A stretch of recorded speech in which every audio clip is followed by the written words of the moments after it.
The Friday আড্ডা presence ছোটদের ঈশবের গল্প।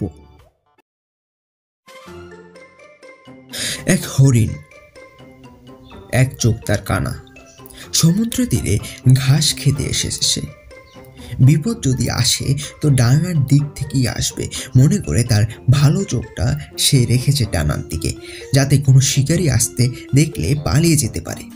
কিন্তু ভাগ্যের এমনই ফের যেদিক দিয়ে কেউ আসবে না বলে সে নিশ্চিন্ত মনে ঘাস খাচ্ছিল, সেই দিক দিয়ে শিকারির দল এসে তাকে তীর ছুঁড়ে মারল।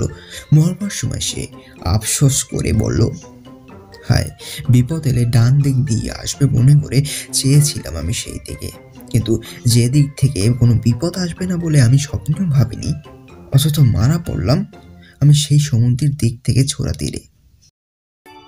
আপনারা শুনছিলেন ছোটদের ঈশবের গল্প। যদি গল্পটি ভালো লেগে থাকে অবশ্যই ভিডিওটিকে লাইক করে দেবেন, আর যদি গল্পটি ভালো না লেগে থাকে অবশ্যই আনলাইক করে কমেন্টে জানিয়ে দিয়ে যাবেন কেন আপনার গল্পটি ভালো লাগেনি, এবং আমাদের চ্যানেলের সাথে যুক্ত হতে চাইলে অবশ্যই চ্যানেলটিকে সাবস্ক্রাইব করে বেল আইকনটি বাজিয়ে দিয়ে যাবেন। ধন্যবাদ।